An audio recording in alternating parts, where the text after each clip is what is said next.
Welcome everyone. Welcome to the new session of Software World with Jandost. And this is the place where I invite people to talk about different topics in the software world. And I'm Jandost, your host today. We will talk about cross-cultural communication and its challenges in the engineering teams. It's not specifically engineering teams, but we have the experience with engineering teams, so that's what we are going to talk about. My guest is Felipe, and welcome, Felipe. I'm glad that you are here with us today. How are you? Hi, Jandos. I'm glad. Thanks for the invitation. I'm pretty good. It's nice. So, Felipe versus an engineering manager at Jimdo. And Felipe, could you tell us a bit about yourself? Oh, so I'm Felipe, originally from Brazil. I'm working with IT for more than 15 years, so it's a long journey. Managing teams for more than 7 years, and it's pretty nice to see how challenging it is to come to a different country like Germany and to be able to manage different cultures. And I think it's a very nice topic that we're gonna discuss right now. Yeah, this is like, I remember when I first moved to Germany, it was like a totally different experience. And over the years, I like returned to the place where I moved to Germany, and I asked, like, I think, okay, that was the place that I didn't realize even the cultural differences. So it was always like I don't know. The culture is generally the invisible boundaries, like that's dividing our world, you know. So how was your experience when you moved from Brazil to Germany?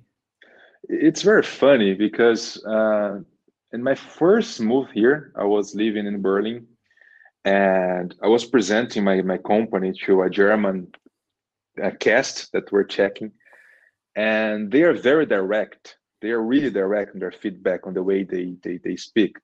And I remember that the first feedback I received was like, "Man, your pitch sucks."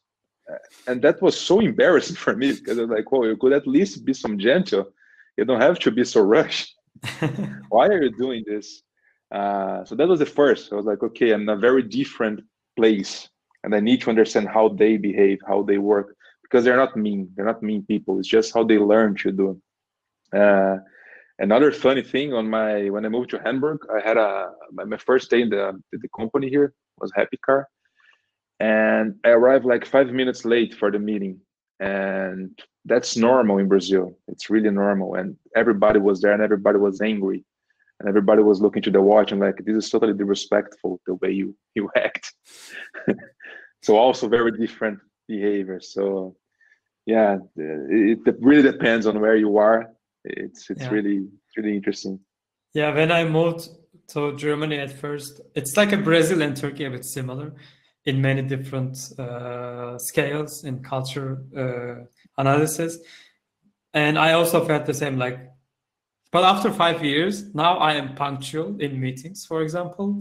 And like, we had a Brazil colleague and he was late to meetings, and I realized that, okay, this needs to be said. And then I said, okay, here in Germany, you are new in Germany, we start sharp, like at the clock. So we don't run late. So this is like one thing that is mentioned. But it is also at the same time, we are talking about cultures, but this puts us in stereotypes. And it is not, it's something that I also personally try to escape, because at the end, every person is unique, but still we have stereotypes.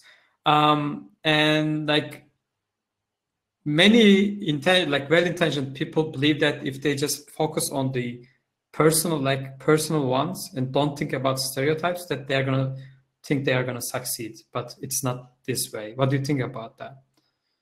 I fully agree with you. And also in this new world, new era that we're living, we have a lot of influences. So when I was growing up, there was no internet, so I had no influence like from states or from German or from East cultures. I never saw it. Everything I learned was on school, on books, and now I see that the new generation, they are really having these influences. So to really judge only for the culture, it's not fair. And of course, you can learn.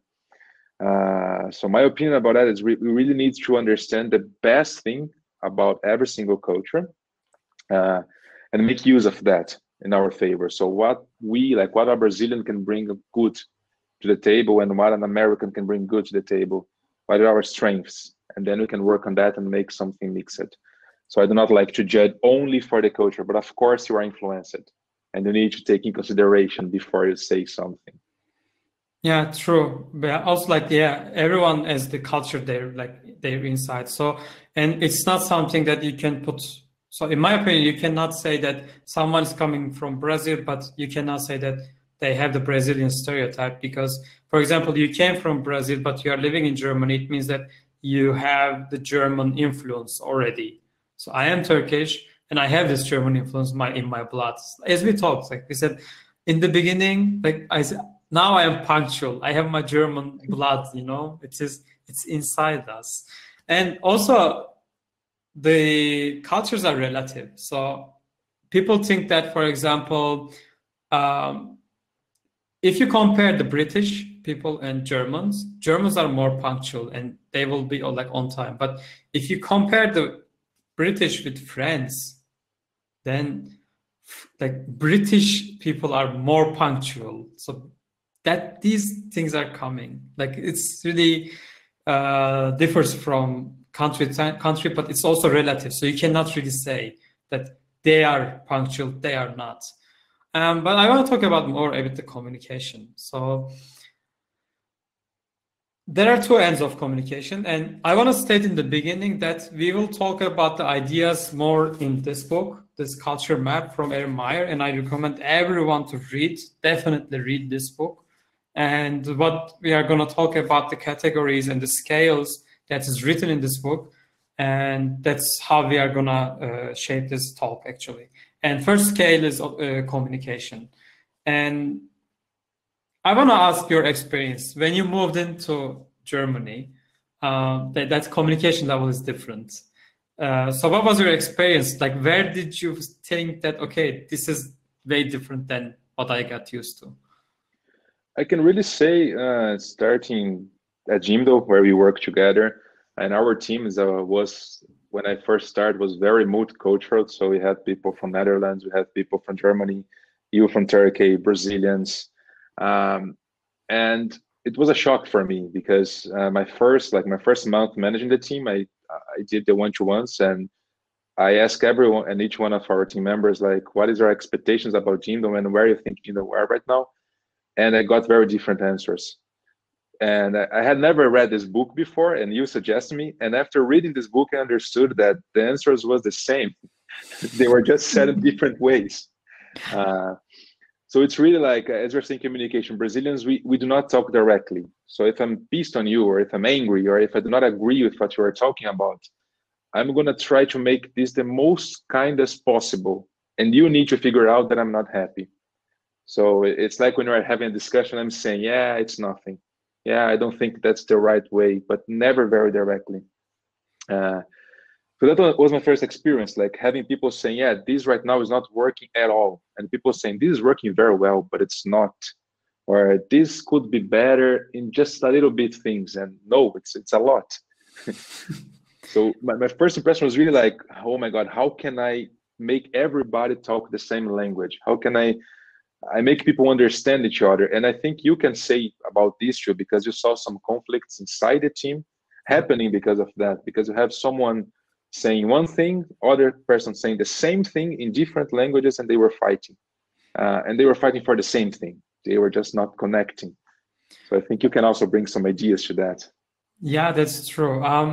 Where you are coming from is actually like a high context. As you said, you say something, now I need to figure out. So this is called high context culture communication. And there's also on the one side, there's a low context culture communication, low context communication, and it is more like Americans are, for example, a good example of low context. I think they are at the end. So in one side, also we had, and in the team, like more, I think the Dutch people or Germans, a bit low context cultures. And in this low context, basically, how you approach the communication is you tell them what you're going to tell them in the beginning. And then you tell this to them. And then at the end, you just tell them what you have told them. So it's like a 1, 2, 3 steps. You're talking about the same thing. And that was my also experienced, I got annoyed a bit. Like, why are you stating the obvious? It's like, why? I mean, we got it. Okay, you said 4 times. It's also okay. And yeah, so these two ends, and now we have one question. So like, this is a good question actually. What key skills besides language that you both picked when moving countries? So it's also related to that one. But before moving on to the next topic, I want to answer that question actually.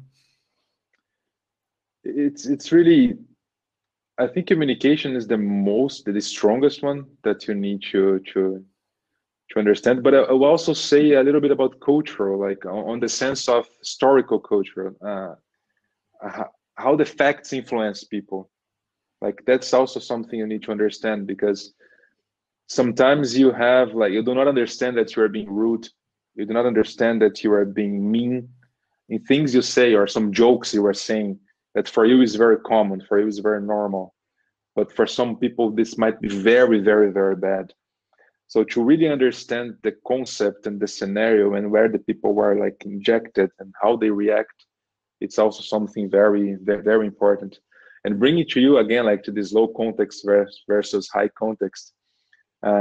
That's really interesting. That's really interesting and hard to understand. So when you are managing, let's say, I want the team to build something for me, or I want the team to understand the importance of a project.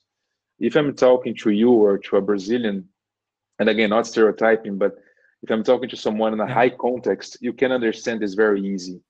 If I say, let's go and I don't know, let's travel to Turkey, you know that we're going to probably get an airplane and we're going to get a ticket and we're going to go there. If I talk to a German and say, let's go to Turkey, they might come here in my place with a bicycle and say, okay, let's go. And I'm like, well, what are you doing with this bicycle? Yeah, don't tell me that we need to get a plane ticket or something. So that's the low context. You need to be very exact on the feedback. Or again, like if we're providing something that you do not like on the communication, not on the feedback yet, but you're not being direct, they do not understand. They really think you are not making a complaint or anything. So that's really, really, really tough. And probably you also have this on the other side, like when people from Brazilians are providing you something or having communication with you, very different than a German having a communication with you when they expect. Yeah, I think I have one question, not to you, but to people who are watching or listening us, that what do you think when the most communication problems occur, like in between? So between low context culture or high context culture, like two people, imagine two people, in which part that the most problems are occur? Because I had those problems and I want to ask people to think about it first. It's a tricky question, because so I just want to give like 3 seconds so they can think. In which side do the problems occur most? Okay, so I had this problem with a Brazilian guy. So we both come from high context cultures. It is the place there where the most problems occur. We had a conflict because we both talk in a broader way. So we communicate in a high context. We say, okay, we both say we go to Turkey, but what we mean by, for example, he wants to go by train, but he never mentions, and I want to go by plane. Then you have the problem, And this is the place where the most problems occur. And I'm curious about, have you been in one of those? So did you experience one of these kind of cultural conflicts in the communication? Yes, a lot. And that's funny because the most conflicts I have is with Brazilians that are the same as me. And this high context is, as you're saying, it's very hard because sometimes they are saying, yeah, I understood what you want, but they don't. Or they do understand like something completely different. And the result's not what we were expecting to be. And that's also something that when you go for a low context is important. Although like the feeling when a low context come to you and say, yeah, you need to do this, this, this, and that. And now I'm going to write you an email explaining what I just said to you. And you're like, okay, I'm not as stupid. So you just got angry. But in the end, the results to what you were expecting. I had this issue back in my previous company, that I said to the team, like, yeah, we have this deadline and we need to fulfill this deadline. We need to achieve it. And they did achieve it, but with the wrong deliverable. Like, it was a totally different software that I was expecting to have. And I was like, guys, it's impossible. Did you not understand what we should like work on? Like, yeah, we did. You spoke about this project at this date. I was like, no, there's a different discussion.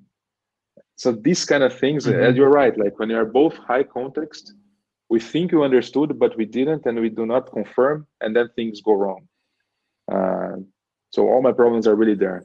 Yeah, my experience, or the key point is that, at least like what I discovered on the way, is that you cannot not communicate. So it is not an option. So doesn't matter where you are coming from. It is the one thing that we have to do. We have to communicate. There's no other way.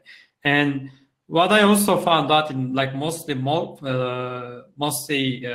mixed cultural teams is that the low context communication works better. So when you explain everything to everyone, you don't only talk with the low context people, but also you close the gap between two different high context cultures, because you explain to both of them. Yes, sometimes it's annoying. I understand, because I'm also from one of the high context cultures, but it is the way it is. So we cannot not communicate, actually. It's not an option. Yeah, and there's one thing also that I just remembered that's very interesting. I worked before working with like these startups and these innovation words. I worked my whole life as a consultant. And back in Brazil, it's very common after a meeting with your partner or with a company, a client, or someone that you're offering your services. After every single meeting, you prepare a document with what you speak there. And these documents need to be signed for both sides.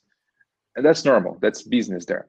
And in my first work here in Germany, I did that to a German client. He said, man, are you crazy? We just spoke about that. Why I have to sign a document saying exactly what we spoke? And that's also about low context. Like, the information is so clear during the meeting, you do not need to sign anything. It's clear. It was taught. But I was used to that in Brazil because we are both high context. Yeah. So I need to make sure that what I'm telling you, what I'm going to do, is what I'm going to deliver to you in the end. That's also something funny, like yeah. Yeah.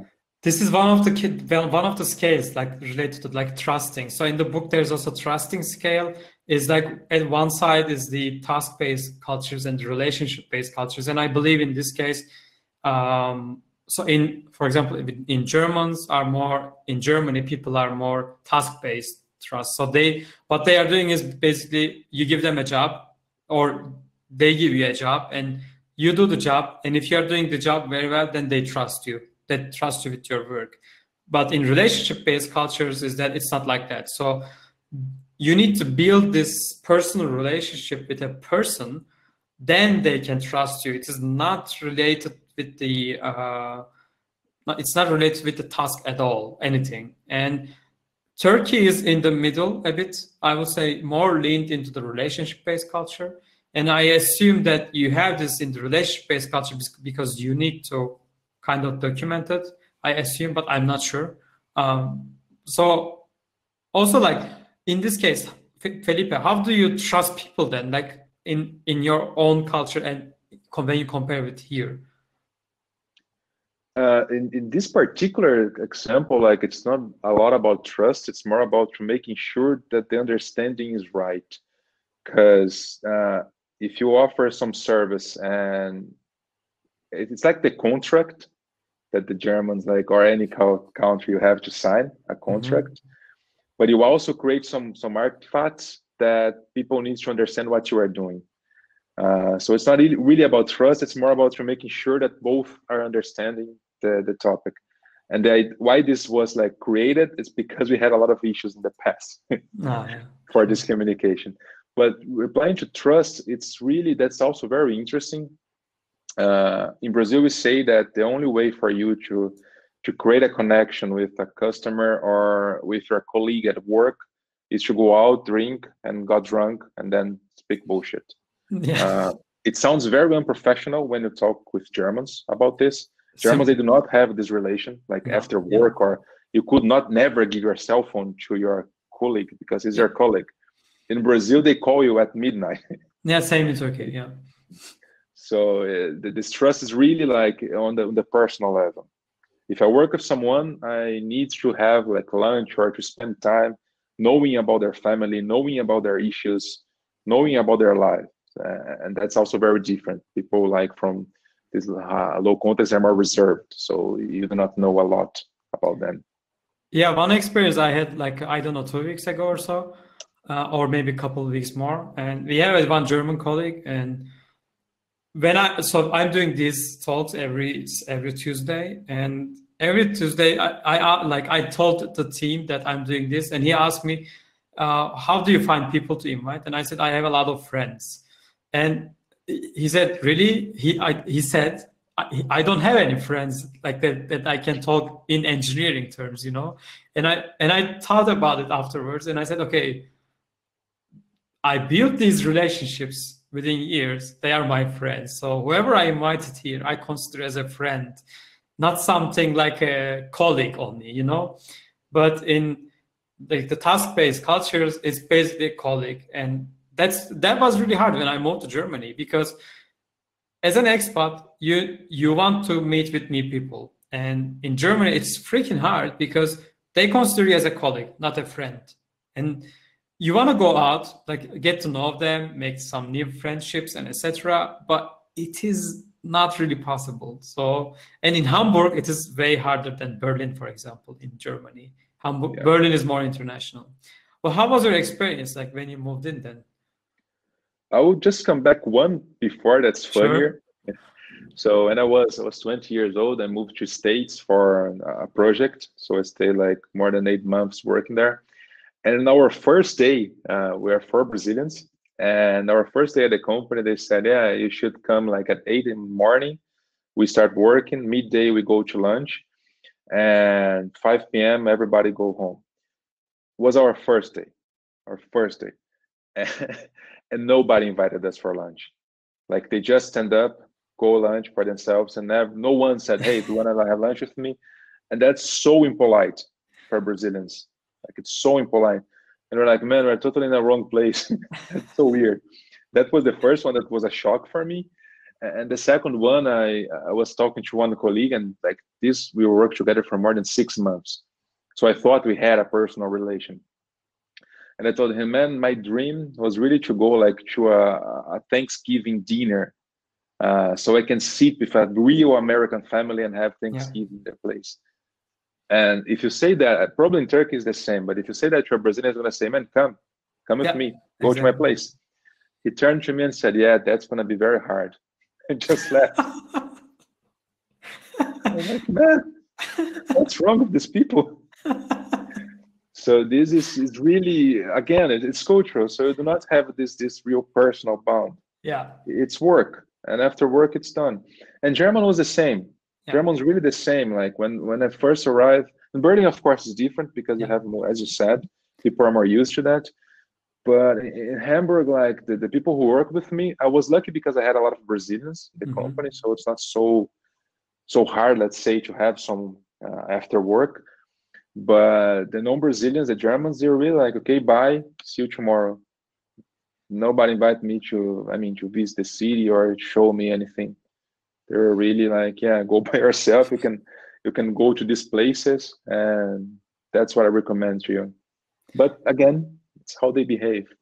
Yeah, it's not something that is blaming. It is more like it's the culture. So it's totally different. And being aware of these things, like, and creating the awareness, and also like maybe changing the expectations is the key here, because we need to build trust, and because it's an insurance basically. So it's an investment we make for the future, because you never know when you're gonna need the trust. It's literally an insurance. And either it's a task-based culture or relationship-based culture, it doesn't matter. So we need to build those things. Yeah, we need to find a way, because we are saying, of course, because both of us, we are in this the same cultural side, but for the other people, it's also embarrassing. I can imagine like how embarrassed these Americans got when I said, I would love to go to your place to have dinner. That's Yeah. so impolite. It's so impolite. And I did that. So the other part also should understand like that where we are coming from. And then we got this you know, yeah, Brazilians, they are very intrusive. So they really try to enter our place or and to understand where we are, it's very important. And this trust building. We need to see like the whole team and how we can make it easier for everyone. Yeah, this brings me to like the point of giving feedback. So it's really critical, but when we face those situations, we need to be able to give the feedback and to make the communication and also the relationship easier, to understand each other better. And this is one thing I also struggled in the beginning, because in Turkey, it's totally different from Germany, of course. And in the giving feedback, there are two kinds of feedback, actually. So one is the indirect feedback that you give, indirect negative feedback, and the other one is direct negative feedback. And one thing is really clear, that everyone wants the constructive criticism. So in all cultures, everyone agrees to give the constructive criticism. But what is considered as a constructive is different for cultures. So, for example, that's a one good example in the book. It says that Dutch people can give feedback to their boss, like maybe CEO directly, in an open group, like with, I don't know, with a all hands meeting with 200 people are joining. They can just say, no, you don't, you are wrong. You need to make this like this, etc. But try this in Japan, so then you will see a lot of problems. Well, did you experience like something like this, like giving feedback? I'm sure you did, but can you tell us about a bit your experience? Yeah, actually yes, and I would say that Brazil, we are kind of close to Japan on this, because it's not normal to give feedbacks to your boss in front of everyone. It's also considered impolite, and if you do that, your boss is going to be really angry with you, and the team members are going to be like, oh my God, what this person is doing, like, he's nuts. So for me, it was also a shock, because as you were saying, like in Jimdo, the feedback culture in Jimdo, it's very open, so it's nice.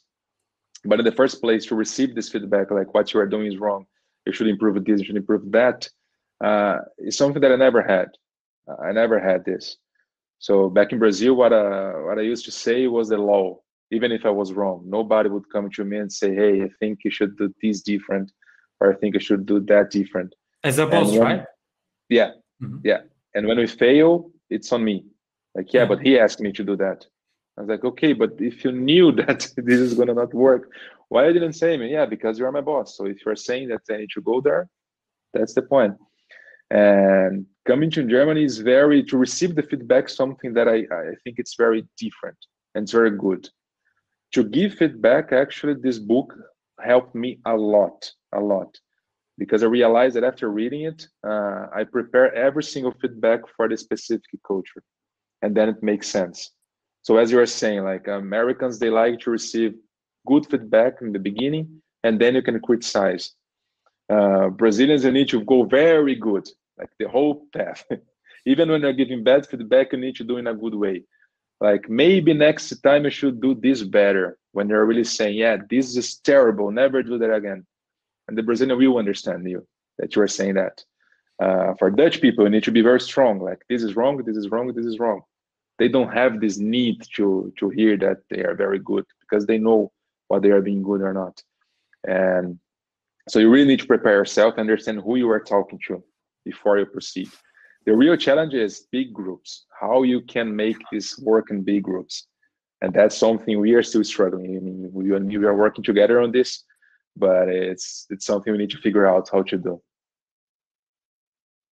So there's also one side of the feedback is that's one thing I found interesting, is sometimes you don't mention bad things, right? So you just say the good, and you don't say the bad part. You just leave it there. So you say, okay, these were really good, and then stop. And some people, like in indirect negative feedback culture, they will understand that they did those ones really good. But when we don't mention those ones, they will understand that, okay, these parts that, for example, Jimdo didn't mention, so that means that I didn't do a good job there. This is very different in my culture, because also we have the boss say something, then you go and you don't give feedback directly to your boss. And also related to that one is the cultures use some different words, and like upgrader words or downgrader words. For example, in I think in direct negative feedback culture, like in Americans, for example, they use more upgraders. So it's like saying, oh, it's amazing, everything is a bit exaggerated, let's say. Not exaggeration, but it's more upgrading. So whatever they say, they upgrade it. And in indirect negative feedback cultures, it is more like a downgrader. So it's like, yeah, this one is a bit, you need to maybe work on it, you know, but you know that it is absolutely wrong. Like they need to change 100%, but you don't say it. This is, I try to pick some words, like when I try to listen to feedback, not to give at the same time, but also listen. I pick those words. So do you know, like, for example, in your culture, how do you approach these things? And also you work with Americans as well. So how was this different for you? Yeah, as you said, and to receive the feedback, it's like you really need to understand. And I had a very bad experiences with my American bosses before reading this book and understand that why they are doing that. Because again, like as you are saying, they use this what you are doing is amazing. This what you are doing is incredible. You are an essential person for this team. You are not gonna have a salary raise this year. So why? If I'm doing everything good, if I'm an amazing person, if I'm the best in the department, why I'm not gonna have a salary raise? And that's the way they do feedback. Like you are doing a good job. I think I heard in one podcast that they call it a shit sandwich. I don't know whose term is it in the American feedback, but it's a quite funny term for me. Yeah, exactly. And you were like, well, okay, so what I did wrong? If you're saying that I just did good things, like where's the problem? Why I'm not gonna get something? And in Brazil is very different. In Brazil, like it's everything under the line. So you need to pick up the feedback. But when something really bad happens, then we are very direct. So we don't measure words. There was a guy who worked with us at Jimdo, and he said like, yeah, I miss Brazil because in Brazil you punch the table and you fight a lot during the meeting, and then everybody go out and have a beer in the end of the day. So that's also true there. When things are really, really bad, we are very direct. So we don't measure words. And just bringing to this feedback thing too, one thing that's important, English is not my mother language, neither yours. Yeah. So to give or to receive feedback in a language that's not your mother tongue, it's very hard too. Because sometimes you are getting some words that doesn't make a lot of sense to you, or you are trying to find the word before find the message, and that makes very confusing the way of providing feedback. And I know that with the Brazilians in the team, it's easier for me. So when I go and say in Portuguese, they understand better than sometimes the Germans when I have to translate and they have to translate. And then we got this communication problems in the middle. So that's also interesting. Yeah. So this, like when you said when Brazilians are angry, they will just punch the table. It reminds me the disagreeing part as well, because that's totally different, because you can be in a indirect negative feedback side, so you cannot give this feedback properly. Not properly, but you give it indirectly. But you can be very confrontational. So you can say, no, that is wrong. And at that point, I think there are like more cultures like this, but disagreeing side is a bit more tricky. Like this is where everything is mixed up actually. So why being aware of these kind of differences are good? Because we can separate at the end is disagreeing. For example, in Brazil, it's an indirect feedback culture, but you are confrontational culture. You grow up in that culture. When there's something wrong, you say it, but at the end, not in the middle. And it's also different. And so the case is in disagreeing part is separating someone's opinions from the person expressing the opinion. So it's like if we can separate those opinions with person, then it is like more confrontational, I would say. And on the other hand, when groups are working in harmony, in like reading the air, mostly trying to understand, they avoid the confrontation. So it means more as a whole team gathering, like doing something. And so how do you think we can effectively manage this disagreeing in multicultural teams? What do you think? Do you have an experience? Yeah, and this is very hard. This is actually very hard. I had a case like where I was talking with a guy from Armenia and a German manager, and I was in the middle. And basically the Armenian guy was saying, yeah, I think that's the best solution that we need to go because A, B, C. And the German was saying, no, I do not agree. And he was saying, okay, so why you do not agree? Yeah, I do not agree because you didn't prove me right. I need more evidence. And he was like, so you need to give me evidence that what I'm telling you doesn't work. And the German was like, no, you need to give me more evidence that works. And I was like, oh my God, how? So it's really like this kind of conflict, and then become personal. Like, yeah, this guy's an asshole. Yeah, this guy's an asshole. And it's not. We're just trying to give the same explanation, but you are not being able to manage some solution. I think the most important part on this one is to have a close manager that we need to pay attention to the small details. Because as you said, to become personal, it's very easy. So you need to really pay attention on Slack messages if you're using Slack or any communication software. You need to pay attention on the meetings. If there anything that, I don't know, one person say and the other one do not take it very right, and you know that he's angry, but he's not going to say.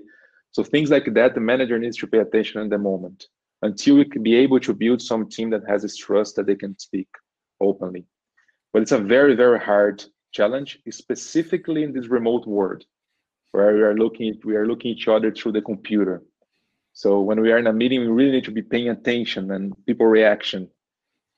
As a manager, it's a very huge challenge. So yeah, I don't know how your experience on that, but mine, like I can say, a lot of conflicts that I was able to avoid just looking to the camera and making the communication after the meeting on an offline environment. Yeah, one trick generally is what I found other people are using is basically putting a bit like a touch of humor into the talk. And sometimes it works when you say, let me play devil's advocate. Like you're saying, basically opening the line, saying that, okay, I'm not being an asshole, but I just want to say that I want to play the devil's advocate to make this conversation better. This one, I saw it's working in mixed cultures. And also, as you said, as a manager, you need to keep the emotions in the equation. So you need to keep focusing on small details, small emotions, maybe the gestures on the face, on the camera, some they are doing. It's freaking hard in the remote setup because you don't really understand how their face is doing. Sometimes their camera is closed, for example, so you cannot really see how they do it. But yeah, sometimes you need to understand, and it is very, very hard. Yeah. And sorry, and but so okay, I want to go with the deciding part because deciding is another tricky thing while managing the teams. There are two sides of the deciding scale. One is consensual. Basically, you get like you do it everyone together, and like to convince everyone and etc. And another one is top-down approach. So boss comes in, says, okay, we're gonna do this, and everyone goes with that. Since you made the change from top-down culture, like as you said, there's a decision from the boss, and then everyone goes with it. To consensual, more Germany. What was your experience when deciding? Because you are the manager, you make the decision. In personal, you need to change yourself to adapt to German culture, let's say. How was your experience? Where was the really hard part? Everything, everything. To be honest, everything.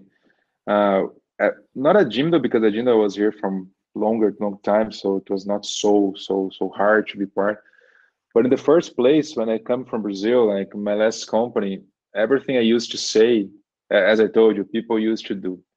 So it was the only and final word.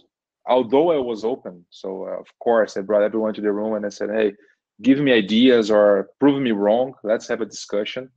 And we had these conversations. And of course, I changed my mind. I was not a dictator, but the final decision was mine. I was able to come to the team and say, "Hey, team, we're going to do this. I know that's the best way, but right now we need to do this way." And then I come to Germany. I was trying to do these things, and the answer was no. We are not going to do it. If we do not believe in that, we're not going to do it. I was like, oh my God! But back in Brazil, if you try to do this thing, everybody, including myself, would be fired. You because you're not doing, and me because I'm a bad manager. So if I can't convince my team that we need to go for this direction, so I suck as a manager. And that's the Brazilian way of seeing. So that was my first struggling part. How can I convince people that what I'm trying to show or why I'm trying to show is the right way to do? But it's a skill that you can learn. So of course you just need to show it, like the benefits and show the big picture on the end. At Jimdo, the struggling really is the multicultural, because just this example, if you go for a German, you really need to bring data. You need to bring, like, to show why the project's going to work, where we are trying to go, what are all the steps. You need to make a very big plan, and then they are going to buy and they are going to join you. For a Brazilian, this is like a waste of time. So while you are working on the German way, the Brazilians are pissed. And they're saying, guys, we need to move, we need to go, I'm angry. And then they make so much noise in the team that the Germans start getting pissed, and then you just have conflict. So the challenge is, how can we go in the midterm? And sometimes you need to give some top-down decisions in this environment.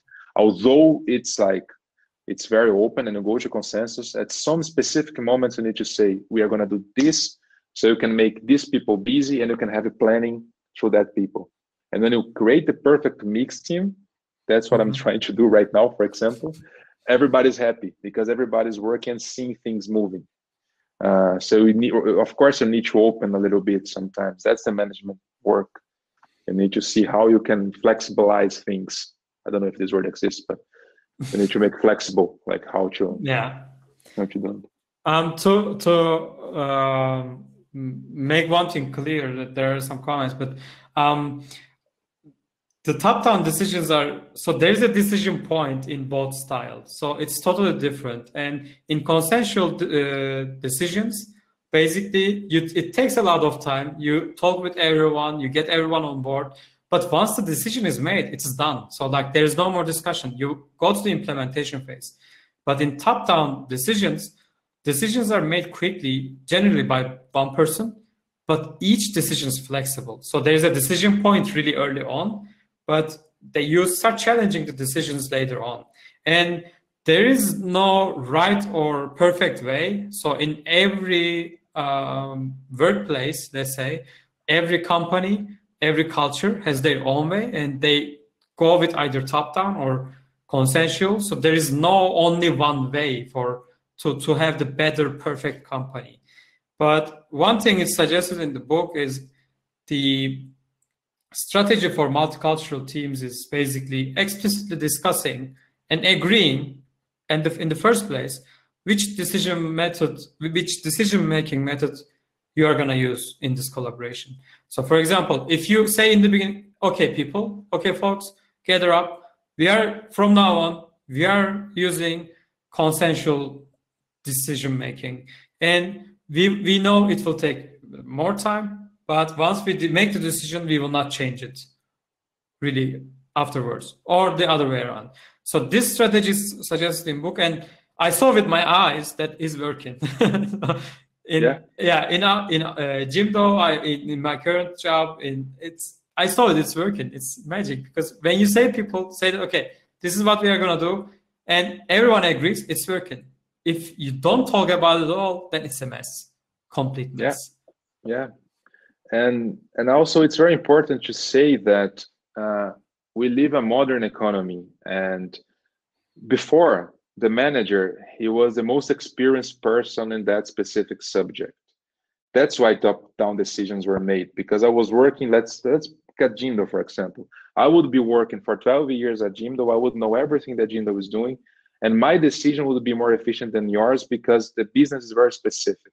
Yeah. Right now, that's not the truth. Right now, my job is to make sure that you, as a great engineer and better engineer than me, because you are more there, you are studying more, you have more information than I do. My work is to make your work easier.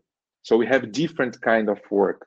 So this decision, of course, they need to be in the team, but the strategical vision, where we are going, where we have to go, this needs to be on the manager.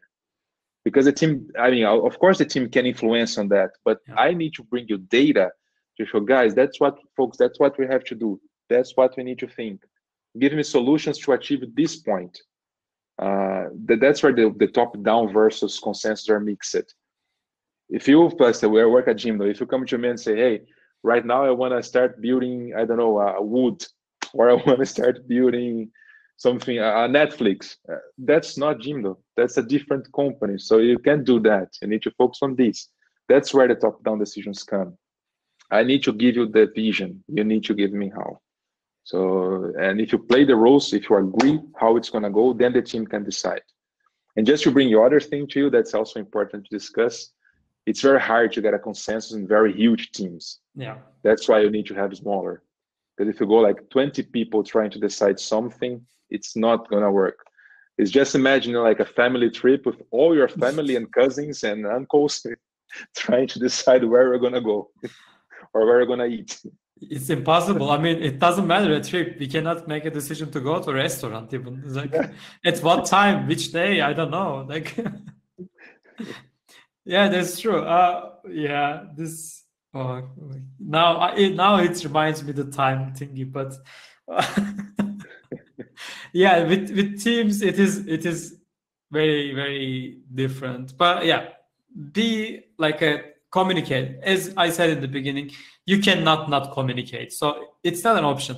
You have to say, you have to talk about this. You have to agree upon like saying that, okay, this is what we are gonna do.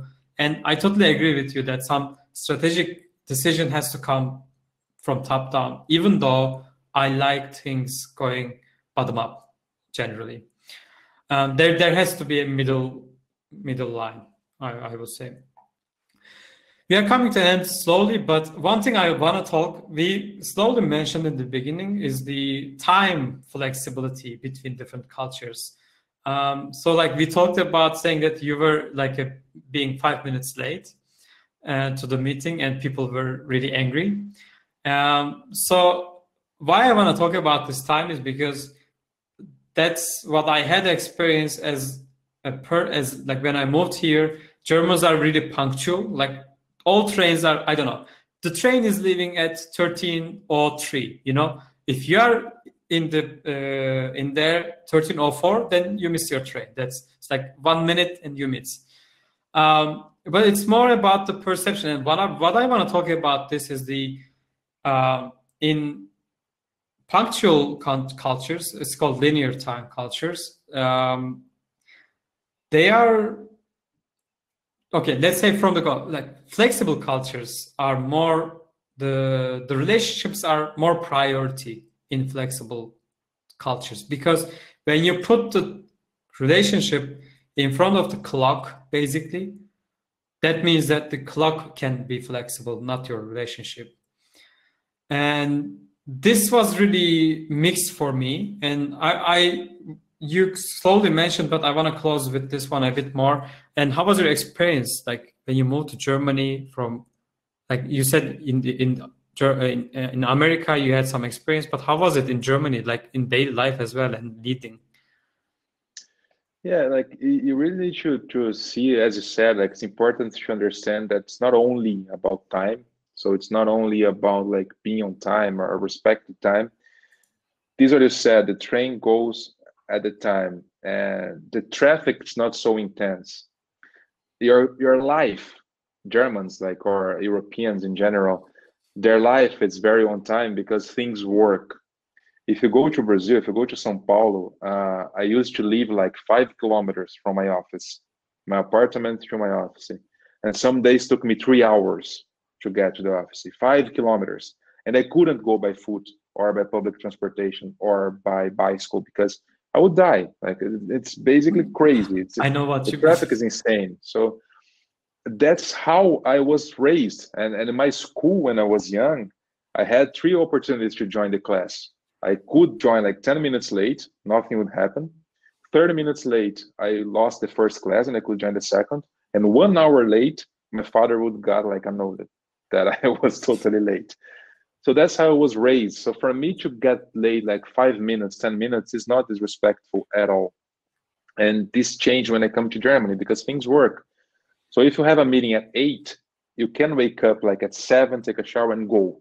And you are going to be there at 8. You can plan yourself very easily.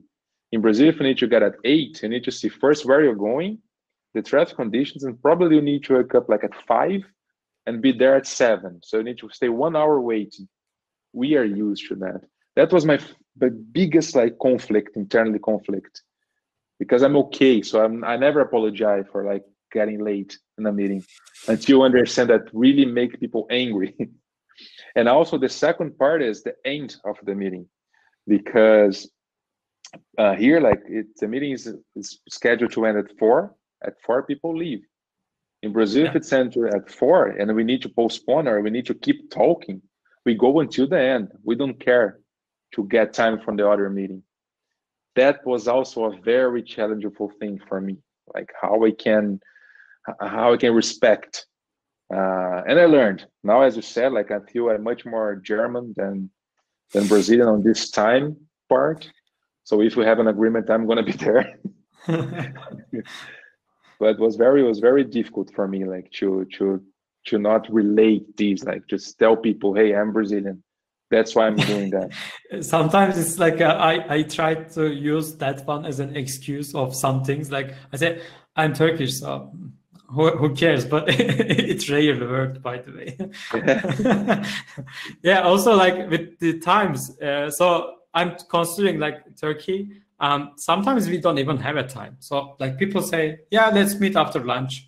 I mean, what time is lunch? You never know. It's like is it like 12 or is it 1? But you somehow at the end agree on some points. Some people are late. But I was always feeling weird in Turkey because most of the time I was on time there, even though the infrastructure was different. And that was my case or experience in Istanbul as well. I was exactly living 5 kilometers away from my work. But yeah, I tried walking once, by the way. It was, there was like a freaking traffic, and I said, okay, now I'm gonna walk. I'm gonna try. It worked, but I was not expecting that it's gonna work. But yeah, so okay, we are coming to an end. I wanna ask like or the summarize the strategies we talked about for multicultural or mixed culture teams. So you wanna go? What are your general strategies for mixed culture teams? Right now, again, that's also a very funny thing because I did a lot of this strategical before not knowing, and I wasn't aware that why things were working. It was just kind of intuition. But right now, with this concept and the book, first thing is understand which people are on my team. So trying to figure out where they come from, what are the influences, and as we did on our workshop, it's not only like I was born you are a Turkish guy, but you live in Germany, so you have these both cultures. You really need to understand like all of the influences that they had. First thing, note and see where they come from. Second thing, one-to-one with every single one of the team members to really see if what I'm thinking about the culture is right. And we can extract that on a one-to-one conversation. We can make some questions that are going to force people to talk. And then you can map. And third one, like to create a strategy, talk to everyone and make sure that everyone agrees with this strategy. And then we need to interact. That's the most important part. It's not because we're saying that's the way we're going to go that we need to keep going this direction all the time. We need to see if it's working. We need to see if someone is not feeling so comfortable, and then we need to change or adapt. That's the way I'm working. So I need to understand the best way for everyone and explain if something is different or they need to adapt, why, and what's the big picture for the team. Yeah. So I'm gonna take a look at my notes and just say that if you're in multicultural teams, then as suggested in the book, then just go with, for example, low context processes, not the communication, but make your processes as low context as possible. So then you will not face any problems. And also put it into writing. So when I realized also in my experiences, whenever we talked, we forgot. Whenever we wrote, then we had a thing that we can always refer to. And also having a clear discussion about how you schedule the team meetings, for example, saying that, okay, the team meeting is at 10, but we start sharp, at 10. So we don't wait people. Then have this clear in the beginning, then afterwards it a bit shapes around the team culture. That's also okay. So you wait people for a couple minutes. That's also okay. And for disagreeing, playing devil's advocate is always, it seems like it's always working. I tried this and we tried at work from different groups, and I think it's working. And describe what you are doing and why, this is especially important, is one other good strategy, I would say. And basically at the end, I would say being mindful. What we talked about, I don't know how many topics, 5, 6 different topics, and being mindful about those things already is a step forward of doing these things. And as you said, don't assume each person is a stereotype, and don't say or don't assume that each person is unique. They have similarities, they have differences. Yes. Okay, Felipe, I think we are at the end. Do you have anything else to add? No, just very, very nice conversation. I think that it's for people who are watching, they should read this book. Yeah. And I'm becoming that old lady that always recommend books to the students, that old teacher that read this book. But this one is really nice and it's completely mind-blowing. And I recommended it to some engineering managers at Jimdo, and they are all reading, and they are also, it's nice now to have these discussions when we are discussing, and they are saying, yeah, it's you are low context, I'm high context, I'm behaving like German, I'm behaving like Brazilian. So we are able to connect on this. So I think it's a very nice one to read and to understand. As we're saying, other people, they are not mean. It's just the way they were raised. It's just the way they learn how to do things. So I would say that's my advice for you. Yeah, exactly. So people who are watching or listening us, The Culture Map from Erin Meyer is the book that we talked about most of the time.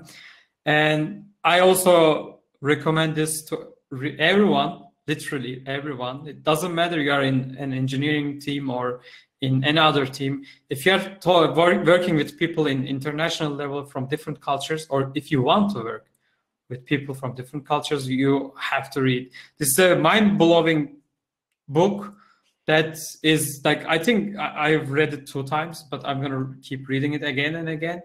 And I think, yeah, everyone should read this book. I cannot say more.